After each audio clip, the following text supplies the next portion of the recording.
A sua Bíblia comigo em Filipenses no capítulo 3, amém? Filipenses capítulo 3, aleluias.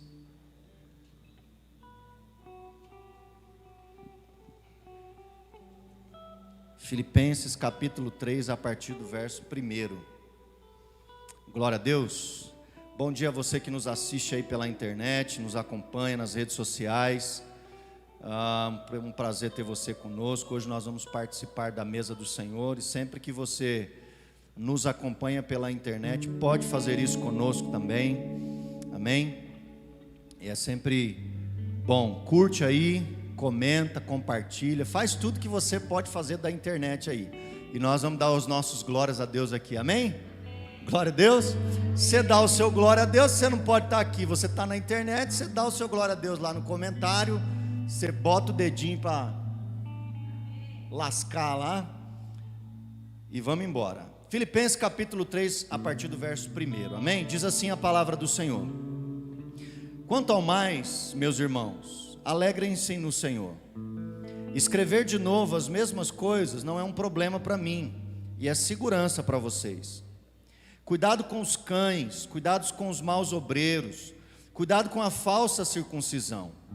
Porque nós que somos a circuncisão, nós que adoramos a Deus no Espírito e nos gloriamos em Cristo Jesus, em vez de confiarmos na carne. É verdade que eu também poderia confiar na carne. Se alguém pensa que pode confiar na carne, eu ainda mais. Fui circuncidado no 8º dia. Sou da linhagem de Israel, da tribo de Benjamim, hebreu de hebreus. Quanto à lei, eu era fariseu. Quanto ao zelo, perseguidor da igreja. Quanto à justiça que há na lei, irrepreensível. Mas o que para mim era lucro, isso considerei perda por causa de Cristo. Na verdade, considero tudo como perda por causa da sublimidade do conhecimento de Cristo Jesus, o meu Senhor. Por causa dele, perdi todas as coisas e as considero como lixo para ganhar a Cristo e ser achado nele, não tendo justiça própria que proceda de lei, mas aquela que é mediante a fé em Cristo, a justiça que procede de Deus, baseada na fé. O que eu quero é conhecer a Cristo e o poder da sua ressurreição, tomar parte nos seus sofrimentos e me tornar como ele na sua morte, para de algum modo alcançar a ressurreição dentre os mortos. Não que eu já tenha recebido isso, ou já tenha obtido a perfeição, mas prossigo para conquistar aquilo pelo que também fui conquistado, por Cristo Jesus. Irmãos, quanto a mim, não julgo havê-lo alcançado, mas uma coisa faço, esquecendo-me das coisas que ficam para trás e avançando para as que estão diante de mim, prossigo para o alvo, para o prêmio da soberana vocação de Deus em Cristo Jesus. Todos, pois, que somos maduros, tenhamos esse modo de pensar. E se em alguma coisa vocês pensam de modo diferente, também isso Deus revelará para vocês. Seja como for, andemos de acordo com o que já alcançamos. Amém? Curva a sua cabeça. Santo Deus, nós te damos honras e glórias, ó Pai, pela tua palavra. Pedimos ao teu Espírito Santo que intervenha, Senhor, em nosso favor nessa manhã, e de forma sobrenatural nos ensina aquilo que é a tua vontade, as tuas escrituras. Abre o nosso entendimento e o nosso coração para coisas, ó Pai, que sem a ajuda do teu Espírito não conseguiríamos entender.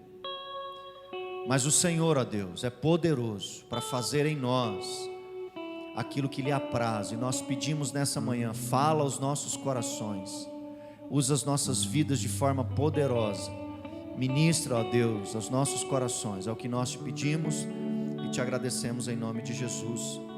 Amém e amém. No domingo passado, enquanto nós estávamos cultuando a Deus, enquanto o culto estava acontecendo, Domingo passado foi a Clarice que trouxe a mensagem. Deus falava muito forte ao meu coração a respeito de 3 lugares físicos que simbolizavam 3 lugares espirituais. Eu até compartilhei com vocês aqui um pouquinho. A Clarice falou que eu preguei antes dela, mas não preguei não, foi só uns minutinhos, só porque estava assim, queimando no coração, sabe aquela coisa assim de Deus falar com você enquanto você está ali adorando, enquanto você está ouvindo a oração, enquanto você está buscando a face de Deus, e o Senhor estava falando ali ao meu coração, como que dizendo, obrigado Camila, como que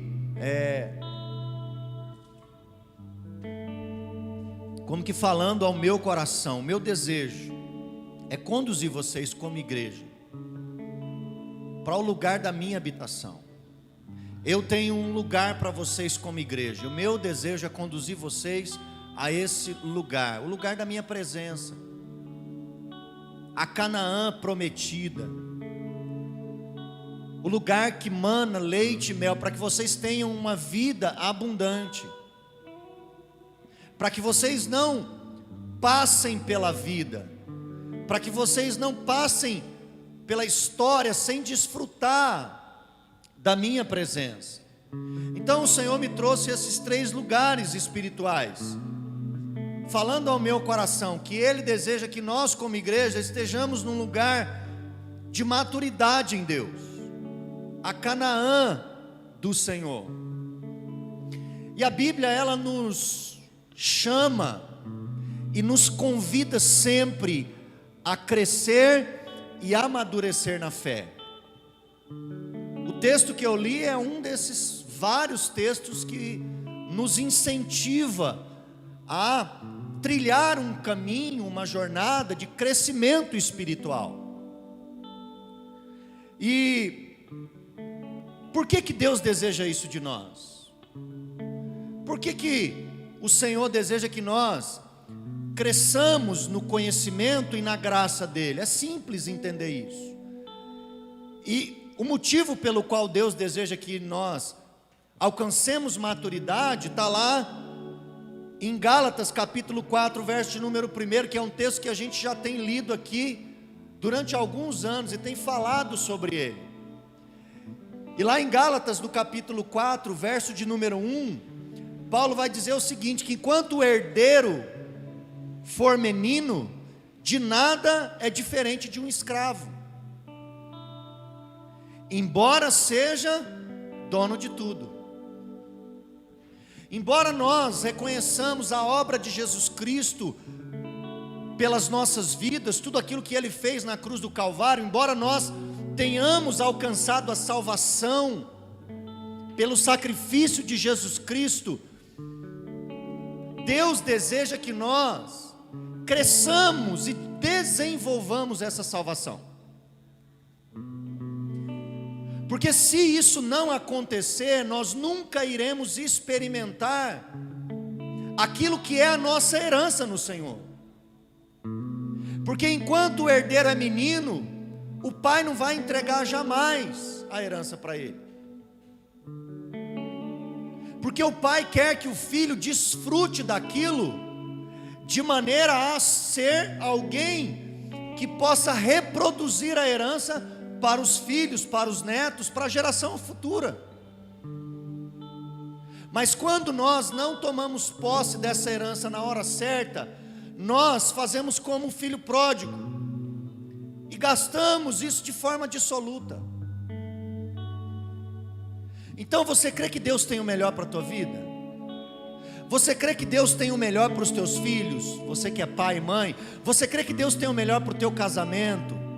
Você que é casado? Você que é solteiro hoje, crê que Deus tem um varão e uma varoa abençoada para a tua vida?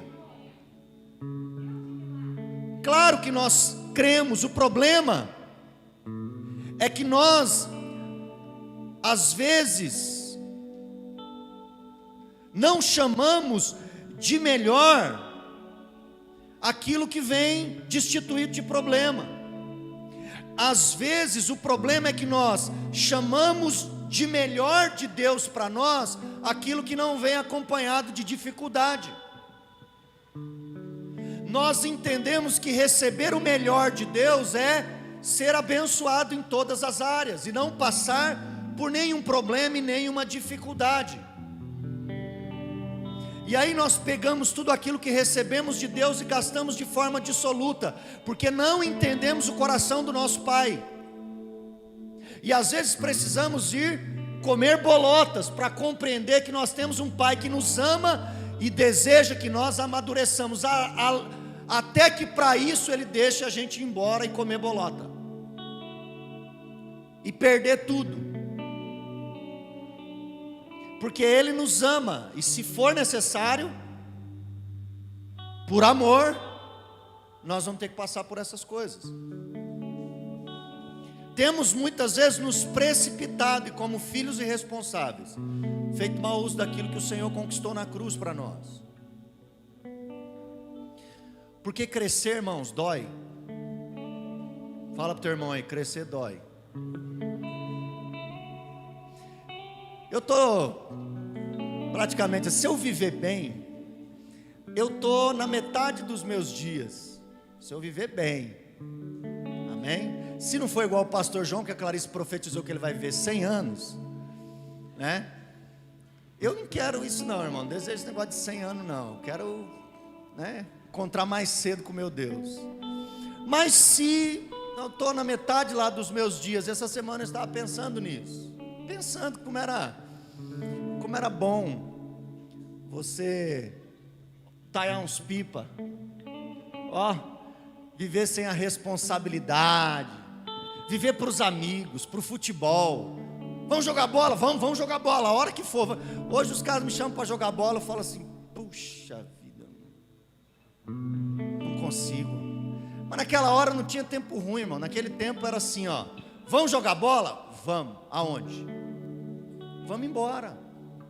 E aí eu me peguei essa semana lembrando disso.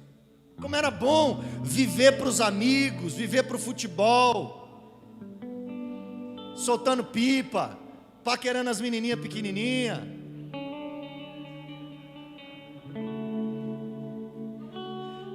Até parece que lá no Rio, comendo polenguinho com Coca-Cola também, você não ficava de conversa furada, né? Então eu estava lembrando disso, irmãos. Crescer dói sobretudo porque nós temos a tendência de olhar a vida sempre pela ótica da falta. Você já parou para prestar atenção nisso? O que eu estava fazendo quando eu estava olhando lá para trás? E era bom quando? Não era assim? A gente sempre tem o costume de olhar a vida pela ótica da falta. Quando eu era, porque eu não tinha, porque naquela época, porque aquilo. A gente sempre vai olhar as coisas com essa ótica da falta. É tudo porque eu não tenho, porque eu não sou. E a gente muitas vezes lamenta a nossa vida porque não tem, ou porque você tinha e perdeu, ou porque já passou aquele tempo. Mas a contabilidade tem uma ótica interessante de enxergar as coisas. Na contabilidade, débito e crédito não é como nós estamos acostumados hoje aqui na nossa. Na contabilidade, débito e crédito não é somar e subtrair como a gente está acostumado. Fala assim, debitou da minha conta, então você sabe que foi dinheiro embora. Não, caiu um crédito, você sabe que entrou dinheiro na sua conta. Na contabilidade a lógica é diferente, porque na contabilidade se trabalha com destino e origem. E é assim que Deus trabalha. Da onde nós originamos? Onde é a nossa origem? A palavra de Deus diz que nós fomos formados nele, desde a fundação do mundo, não foi? E qual que é o nosso destino? O nosso destino é estar com ele novamente. O nosso destino é voltar para ele, depois que nós passarmos esse período que ele designou para nós neste lugar. Então, da origem ao destino, muitos de nós nos desviamos no meio do caminho, porque não conseguimos compreender essa lógica, de que nós temos uma origem, e que a nossa existência aqui é para nos levar para um destino. E se nós vamos passar essa existência aqui, Deus quer que nós passemos da forma que Ele preparou para nós. Não é viver dissolutamente, não é viver sem sentido, não é viver sem propósito. Mas muitas vezes a gente olha a vida pela ótica da falta, e nós olhamos a vida sempre lembrando do que era bom. Quando eu era criança, não tinha essas preocupações que eu tenho hoje. Era melhor quando eu era solteiro. Agora chegou lá na caixa de correio uma conta de água, uma de luz, e não é meu pai que paga, tem que ser eu. Lascou. Não é? Era bom quando você nem via, você nem sabia que cor era a conta de luz e de água da sua casa, não? Hoje, se eu perguntar para você, você que é casado, você sabe direitinho a cor dela, né? Sabe até onde fica todas as informações certinho, porque é você quem tem que pagar, meu filho, né? Não tem conversa mais. Então, era bom, era bem melhor quando nós não tínhamos filho, não é assim que a gente fala? Agora tem a responsabilidade, tem que levantar, tem que acordar, tem que trocar. Mas quando a gente não tinha, a gente viajava, jantava fora, fazia isso, fazia aquilo. Às vezes a gente, irmãos, se pega pensando por essa ótica, sempre vivendo pela ótica da falta. E esse tipo de vida tem causado uma lacuna nessa geração que nós estamos vivendo. Esse tipo de viver sem sentido e sem propósito tem causado uma lacuna na nossa geração, de modo que nós temos dificuldade para fazer a transição. Porque enquanto nós vivemos aqui, existem momentos em que nós temos que transicionar, e muitos de nós temos tido dificuldade de fazer essa transição. Haja vista, nós temos muitos adultos. Agora, se você é um desses aí, faz cara de tipo, não é com você? Muitos adultos hoje morando com os pais com 30, 40 anos de idade, como se tivesse tudo bem. Não fez a transição. Avós criando netos para os filhos curtirem a vida. Não tem muito isso hoje?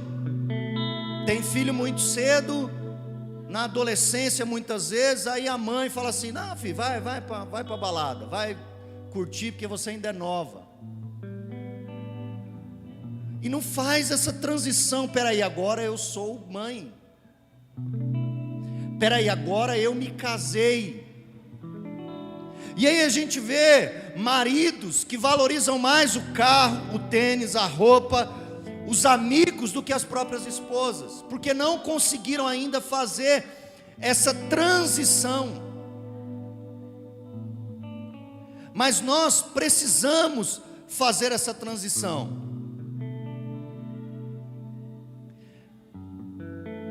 Pais que não frustram e corrigem os filhos na infância, porque não querem criar traumas. Porque não conseguem fazer essa transição de que eu tenho uma responsabilidade diante de Deus para com a vida dos meus filhos. Deus colocou os meus filhos na minha vida para que eu dê o destino e encaminhe eles para o destino que eles têm em Deus. Então nós temos tido dificuldade de fazer essa transição, porque nós não estamos conseguindo crescer, nós não estamos conseguindo evoluir, nós não estamos conseguindo adquirir maturidade, respeitar as fases da vida em que nós estamos. Mas embora crescer seja um processo doloroso, irmãos, é necessário. Embora crescer seja doloroso, é necessário. E isso não é diferente quando nós falamos de vida espiritual. E é isso que Deus tem falado ao meu coração ao longo desses dias. Isso não difere em nada da nossa vida espiritual. nós precisamos fazer transições na nossa vida espiritual. E se nós não fizermos essas transições, nós vamos ser filhos gastando de forma dissoluta a herança do nosso pai. Muitos têm estado estagnado, parado em sua vida espiritual, porque o crescimento espiritual também é um processo doloroso, e muitos têm se recusado a trilhar esse caminho, porque é mais fácil depender de alguém para dar leite na minha boca, do que eu pegar as escrituras e ler as escrituras e entender a vontade de Deus para a minha vida. É mais fácil eu colocar o meu nome para os líderes orarem por mim, eu botar o meu nome num lugar lá para o pastor levar para o monte e orar por mim, porque isso é mais fácil do que eu dobrar os meus joelhos todos os dias e clamar a Deus. Então nós temos dificuldade em fazer essa transição. E aí foi onde Deus me mostrou esses 3 lugares. E algo a respeito desses 3 lugares que eu fui meditando ao longo dessa semana. Você lembra do primeiro lugar? Qual que era?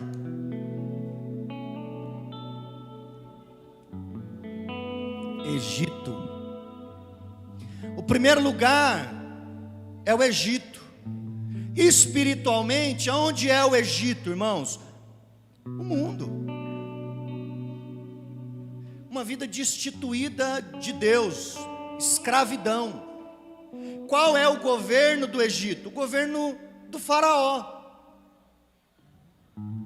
No Egito nós somos escravos, não da nossa vontade, mas da vontade de outros. Quais são as marcas do Egito? Quais são as marcas desse estágio, dessa fase? A ausência completa de liberdade, inconsciência. Você está sendo conduzido pelos opressores, por alguém que está determinando o que você vai fazer da sua vida, seja os vícios. Então você que é governado pelo vício, é o vício que determina o que você vai fazer. Você não tem vontade própria, você é um prisioneiro dos seus vícios, então você não consegue viver de forma livre, porque você está preso nos vícios. Às vezes é uma pessoa que te prende, às vezes você está preso a um relacionamento, e esse relacionamento, essa relação, seja marido, esposa, chefe, ou as amigas do Instagram, elas determinam o que você faz da sua vida, não é você. Ou quantas vezes você já não viu alguém postou, ou então você mesmo já postou uma foto de férias em algum lugar, de repente, daqui a pouco, uma pessoa que nunca tirou férias naquele lugar, está lá, naquele lugar que você estava. Você acha o quê? Quem determinou que ela estaria lá naquele lugar? Você comeu um prato em determinado lugar e tirou foto lá. Pratinho que vem pouquinha comida, custou R$200. Matou nem a metade da fome que você estava quando você entrou lá. Aí o cara viu e falou assim: tem que ir lá nesse lugar, porque o fulano foi. Ou seja, escravos, somos escravos, não temos vontade própria, caminhamos e vivemos como pessoas escravas. Às vezes somos escravos de coisas, do dinheiro, de posição, de status. E qual que é o perigo desse estágio da vida? É que você não tem poder para sair daí. Sozinho você não consegue sair da escravidão. Você precisa de um libertador. E você já parou para se perguntar hoje, porque tem tanto coach no Facebook e no Instagram? São os libertadores dessa geração. Influencers, são os libertadores. Porque você não consegue sair desse lugar sozinho. Esse é o nível de consciência do ímpio. É o Caim que não conseguiu segurar o seu ímpeto, e Deus falou para ele assim: Caim, o pecado está à porta, cabe a você dominá-lo. E você não fez isso, você não conseguiu fazer isso, porque você não tem domínio. É o Sansão que não conseguiu resistir a Dalila. É o Judas que não conseguiu resistir às 30 moedas. Esse é o nível de consciência do frango, do pato. Ele não consegue dominar os seus instintos pecaminosos. Não há liberdade, não há consciência. Não é esse o lugar que Deus tem para nós. Não é esse o lugar que Deus tem para você.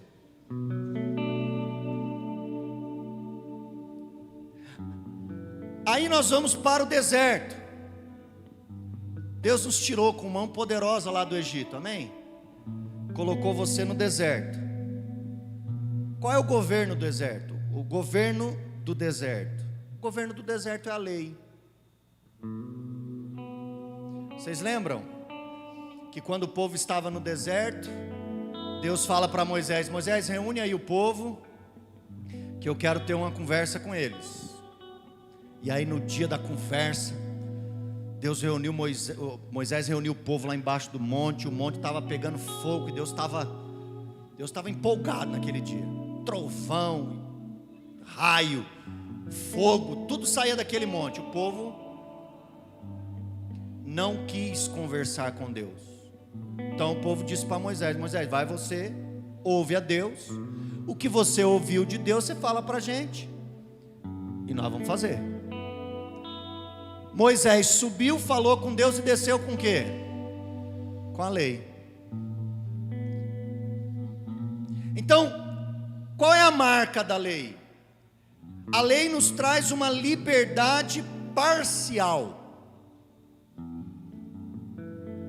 Aqueles que vivem pela lei estão parcialmente libertos. Desfrutam de um estágio inicial de consciência, que a lei traz.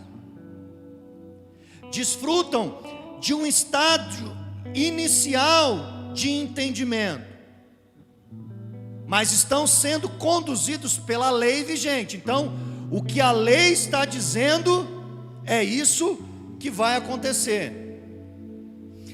Então a lei ela garante um estado mínimo de saúde, de vida saudável. Já que o povo não quis ouvir a Deus, Deus então estabelece os 10 mandamentos para que o povo pudesse viver com o mínimo de dignidade, porque senão eles iam acabar se matando tudo ali no deserto. Então a lei, ela nos protege de não virar bagunça. O apóstolo Paulo diz que ela é o aio. O aio é só um condutor, só para que você lembre de alguma coisa. Essa é a lei. Esse é o governo do Egito. Homens e mulheres que são governados pela lei. E uma das características desse governo é a meritocracia. Quem obedece à lei, joia. Quem não obedece à lei, dislike. Obedeceu à lei, like. Desobedeceu à lei, dislike. Por isso que, quando aquela mulher foi pega em flagrante adultério, os fariseus, os caras ali, os homens, pegaram ela e disseram assim: aí ó, Jesus, foi pega com a boca na botija, e agora? A lei manda apedrejar. Vamos apedrejar. Essa é a vida pela lei.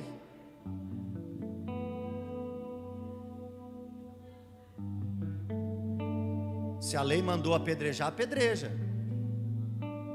Se a lei mandou fazer, faz. Então esse é um estado de falsa estabilidade. porque afinal de contas, nós estamos na igreja, então vai dar tudo certo. Somos povo de Deus, não é? Somos o povo de Deus, então vai dar tudo certo para a gente. Porém, nesse estágio, irmãos, a liberdade ela é mínima. Nesse estágio, nós ficamos suscetíveis a ataques. No deserto, você está suscetível a ataques, e esses ataques podem causar muito dano para a sua vida, para a sua casa, para a sua família. No deserto, você está vulnerável. E qualquer ataque que você sofrer, isso pode te trazer danos irreversíveis. Muitos daqueles homens morreram no deserto.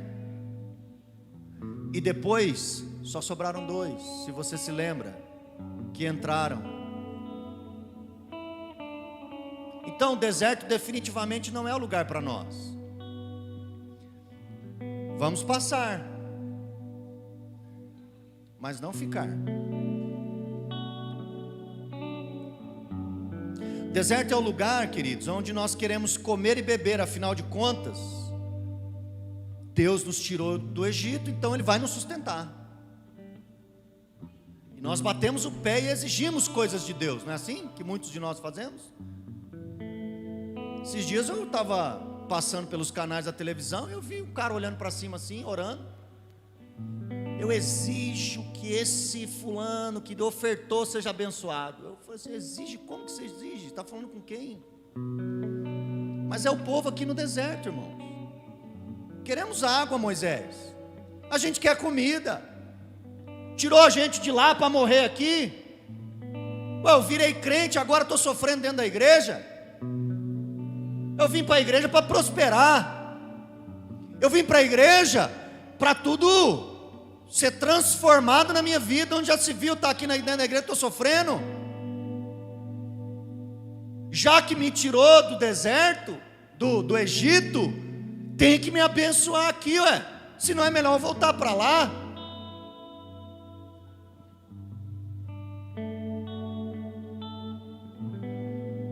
Por que vocês acham, irmãos, que o número de divórcio dentro da igreja é o mesmo do número de divórcios fora da igreja? Porque o deserto não é lugar para nós.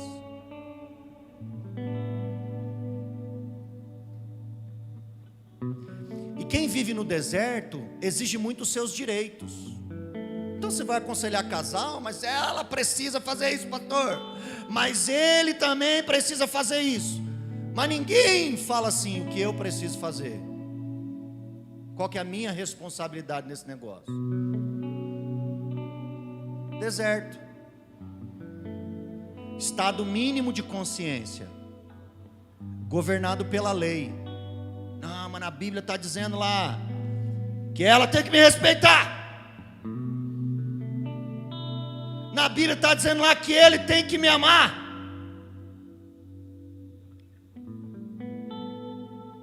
Não está falando lá na Bíblia? Então é assim que tem que ser.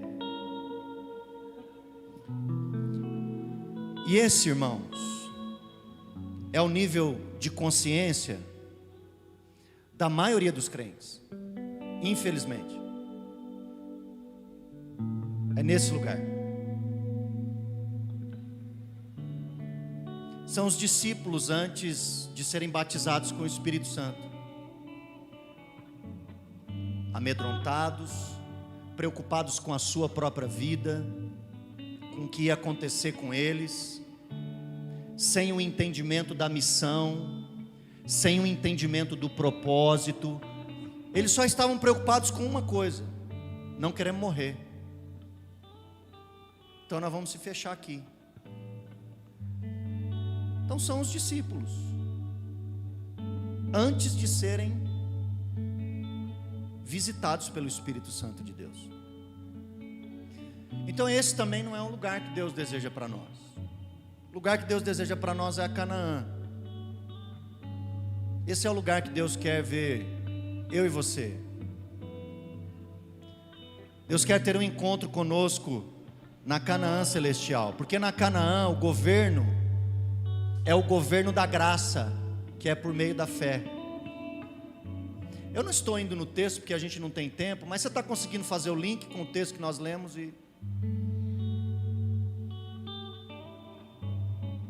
O governo na Canaã não é mais a escravidão e nem mais a lei. Agora o governo é a graça, e no governo da graça eu tenho liberdade total para ir e vir, plantar e colher. No governo da graça eu não ando mais pelo que eu vejo, eu ando pelo que eu creio e pelo que eu conheço. No governo da graça, o justo ele vai viver não dos seus recursos, mas ele vai viver da sua fé. Se no Egito eu era chamado de escravo, no deserto eu era chamado de forasteiro, e em Canaã eu sou chamado de Israel, aquele que viu a Deus. É isso que Israel significa, aquele que viu a Deus.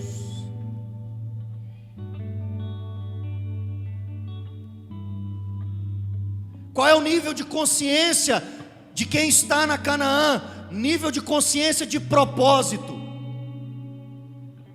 Compreende o projeto de Deus para a sua vida, a vontade de Deus para a sua vida. O sofrimento e as provações não causam danos mais, elas se tornam alavancas para o cumprimento da nossa missão. Aquilo que eu e você sofremos, nós não agora colocamos mais na conta do diabo. O diabo faz tudo, o diabo. Não. Quando nós entendemos esse lugar em Deus, que é vivido pela graça, onde você tem liberdade, o apóstolo Paulo falou para nós, irmãos, pode fazer o que você quiser, nem tudo te convém. Então eu posso sentar lá na frente da televisão e eu posso assistir o que eu quiser, mas nem tudo que está passando ali me convém, e às vezes nem estar ali me convém mais, porque o tempo que eu perco ali, eu estou me alimentando com a minha missão e o meu propósito. Vocês estão prestando atenção, irmãos, no que Deus está nos dizendo nessa manhã? Abra sua Bíblia comigo lá em Josué capítulo 5. Deixa aí, deixa Filipenses marcado aí, e volta lá em Josué. Josué capítulo 5. Nós vamos ler o verso número 12.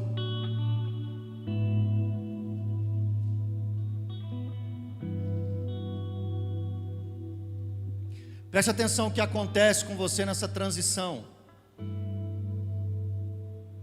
O texto diz o seguinte: um dia depois de terem comido do produto da terra, o maná cessou.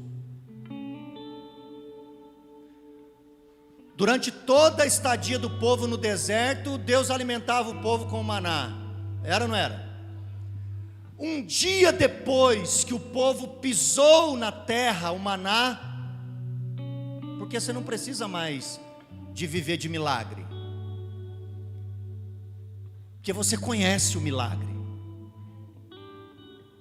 Você não precisa mais viver de provisão, você é capaz de viver sem ela. Porque na Canaã, você tem a consciência de que mesmo se Ele não fizer, se Ele não der, Ele continua sendo Deus, e isso te basta.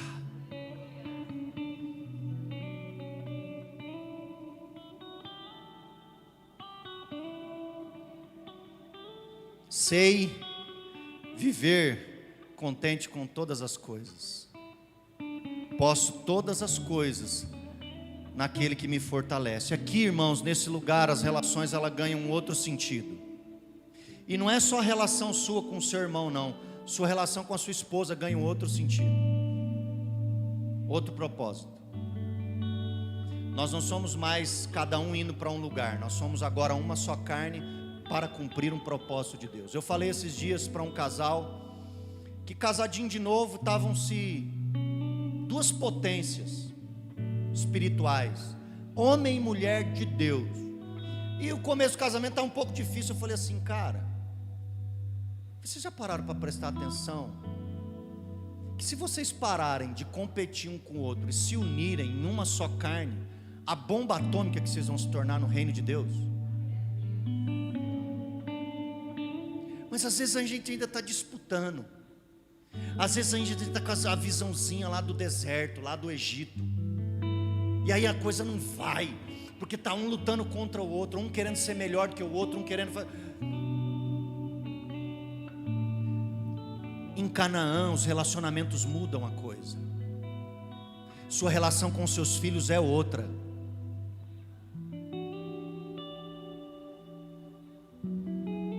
Você é cheio desse senso de responsabilidade como pai, sabe? De dizer assim, eu quero que os meus filhos sejam grandes homens de Deus. Eu quero que os meus filhos sejam uma bomba, uma potência nesse mundo. Porque se nós precisamos hoje, irmãos, de homens e mulheres de Deus, imagina quando eles estiverem aqui onde eu estou. Se nós não vamos precisar ainda mais de homens e mulheres que não se dobram a Baal, que não se deixam vencer pelas tentações do Egito, ou pelas murmurações do deserto.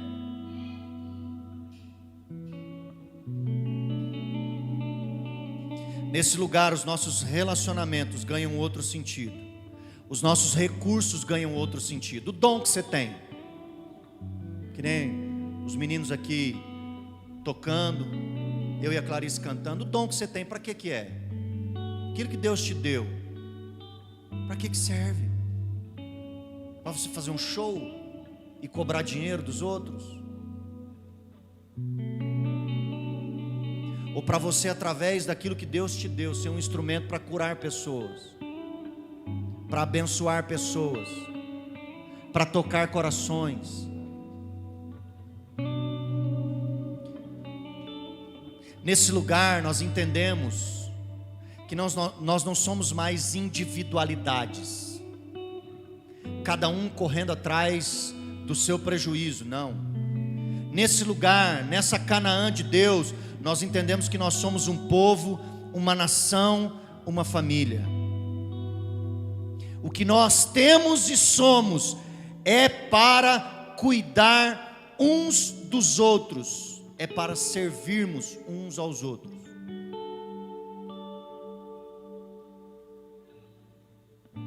Em Atos capítulo 20, verso número 24, Paulo vai dizer o seguinte: em nada eu tenho a minha vida por preciosa, contanto que eu cumpra com alegria o ministério que recebi do Senhor Jesus, para dar testemunho do evangelho da graça de Deus. Esse é o nível de consciência da minoria dos crentes.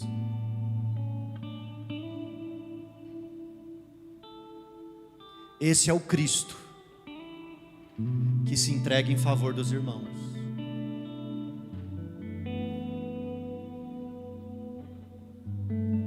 Esse é o apóstolo Paulo, que em nada julga a sua vida como preciosa, contanto que cumpra a vontade do seu Pai. Esse é o Pedro que diz assim: Senhor, para onde iremos nós? Se só Tu tens as palavras de vida eterna.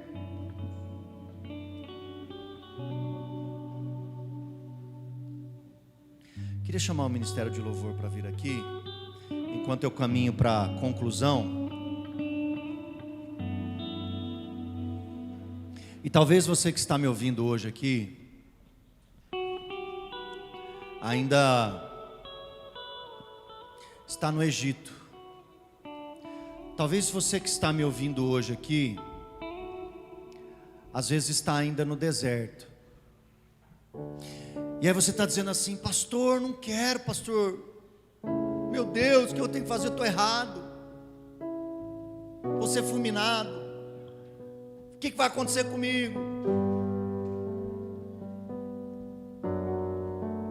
Mas isso não necessariamente, irmão, significa que tem algo de errado com você. Por favor, não pense isso. Ah, tem algo de errado comigo. Não pense assim. Todos nós vamos passar por esse processo. Assim como toda criança precisa crescer.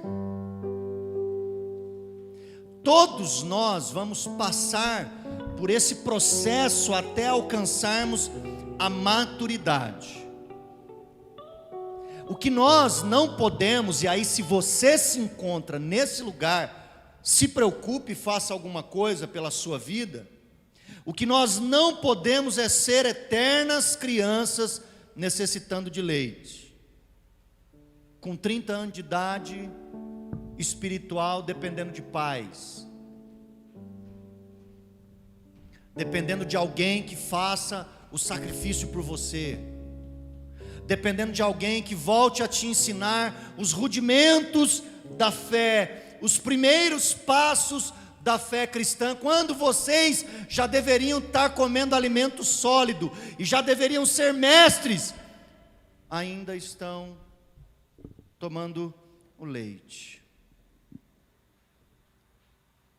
Mas eu quero que você volte comigo lá em Filipenses, e eu quero encerrar lendo Filipenses capítulo 3, Filipenses 3. Eu vou ler o verso de número 12.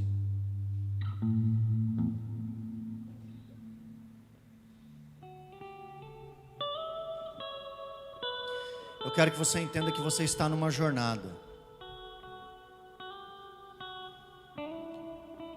Você teve uma origem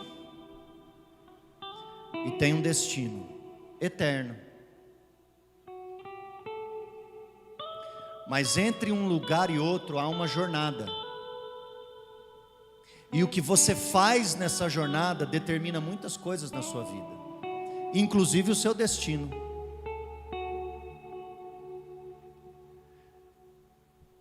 O que eu e você precisamos entender? Que nós devemos estar na jornada, caminhando, sem parar. Se nós estamos no Egito, nós vamos sair daí. Precisamos de um libertador. E nós temos o libertador, Jesus Cristo, o Senhor. O Moisés que prefigurou Jesus. A lei que era a sombra das coisas que haveriam de vir. Então Moisés é a figura do libertador que Jesus foi para a humanidade.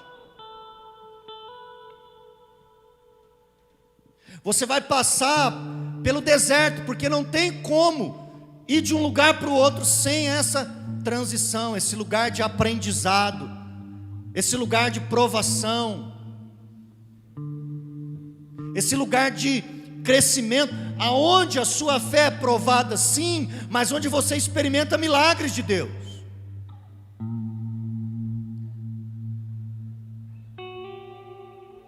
Então, talvez você está fazendo essa transição e não tem nada de errado nisso. O errado é se você, assim como muitos da nossa geração têm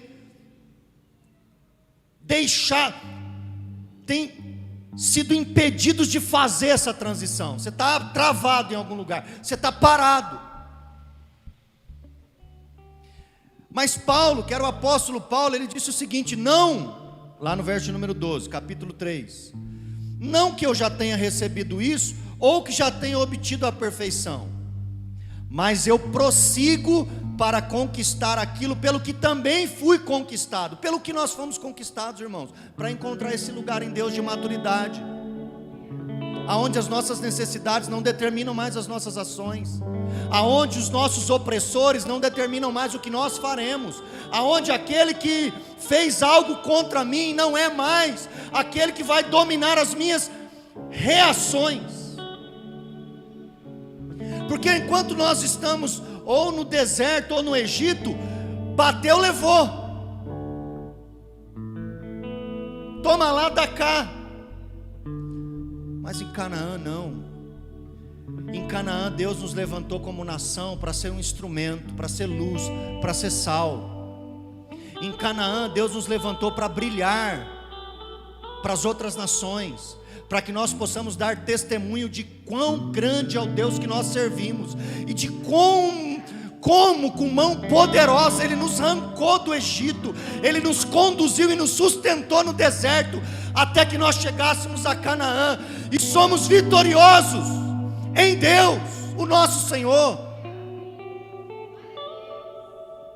Não que eu já tenha recebido, ou já tenho obtido, mas uma coisa faço: eu prossigo para conquistar aquilo pelo qual também fui conquistado por Jesus. Quanto a mim, não julgo tê-lo alcançado, mas uma coisa eu faço: esqueço das coisas que ficaram para trás. Talvez você tenha um histórico. Uma vez eu fui receber um menino que era músico na nossa igreja. Pensa num guitarrista top, Hermes. O moleque era top das galáxias, mas vinha com histórico de outras igrejas. Nunca se firmou, sempre aquela coisa. Eu sentei e falei: vamos tomar um café, meu filho. Sentei com ele e falei assim: ó, o escrito de dívida que era contra você foi zerado. Você sabe disso? Falei: aqui você tem a oportunidade de reescrever uma outra história. Eu não vou te olhar como aquele cara que nunca conseguiu parar em igreja nenhuma. Eu vou te olhar como aquele irmão que veio para somar, que veio para ser uma bênção, e que veio para ser parte da família. É isso. Então, não que eu já tenha alcançado, mas uma coisa faço: eu me esqueço das coisas que ficaram para trás, avanço para as que estão diante de mim, prossigo para o alvo, para o prêmio da soberana vocação de Deus em Cristo Jesus. Preste atenção agora aqui, ó, que isso aqui é uma coisa importante. Todos, pois, que somos maduros, tenhamos esse modo de pensar. E se em alguma coisa vocês pensam diferentes, não precisa se bater, não precisa se brigar, não precisa falar, não, deixa que Deus vai trabalhar, irmãos. Durante muitos anos no meu ministério, eu queria enfiar as coisas na cabeça das pessoas. Você não entende isso, miserável? Como se o meu ensino fosse fazer ou produzir alguma coisa destituído do poder do Espírito Santo de Deus. Não, mas aqui, ó, se você pensa de modo diferente, não tem problema, vamos caminhar, e o Espírito Santo de Deus vai mostrar para você na hora certa, ou mostrar para mim, vai mostrar. Também isso Deus revelará para vocês. Seja como for, essa é importante, ó. Andemos de acordo com o que nós já alcançamos. Então, no meio da nossa igreja aqui, vão ter pessoas que estão no Egito ainda, cativos, prisioneiros, estão dentro da igreja, no meio aqui de nós, ou então estão fora da igreja, mas estão prisioneiros, cativos. Governo é escravidão, o faraó. Mas vão ter pessoas no nosso meio aqui que estão na caminhada no deserto, reclamando, de vez em quando vai reclamar. Pastor, quando eu estava lá no mundo, tomava minha cervejinha, estava nesse calor aí, estava gelado, tal. Agora estou aqui, nem um suco, nem uma coca. Vai ter, irmãos. Está fazendo a transição, entendeu? Está caminhando. Vai caminhando, que o Thiago não gosta. Vai caminhando. Está caminhando, entendeu? Está caminhando. Como quem não sabe ainda para onde quer, mas daqui a pouco ele entende. Então nós, como igreja, nós precisamos fazer o quê? Brigar uns com os outros? Não. O que nós precisamos é fazer o seguinte, ó. Seja como for, andemos de acordo com o que nós já temos. Você chegou agora, não precisa querer ser, não, vai na hora e no momento determinado por Deus. Passa as coisas que você precisa passar, vive aquilo que você precisa viver, mas nunca se aparte de Deus e da palavra de Deus, sempre apegado com Deus, porque Deus vai te ajudar nesse processo. Agora você que já está lá na Canaã, glória a Deus pela sua vida. Não virou anjo ainda? Vai virar, uma hora vai virar. Ajuda aqueles que estão no deserto a fortalecer a fé deles, a abrir a mente deles, para que haja maturidade. Deus conta, irmãos, com você, amém? Deus conta com você. Vamos colocar de pé, eu quero cantar.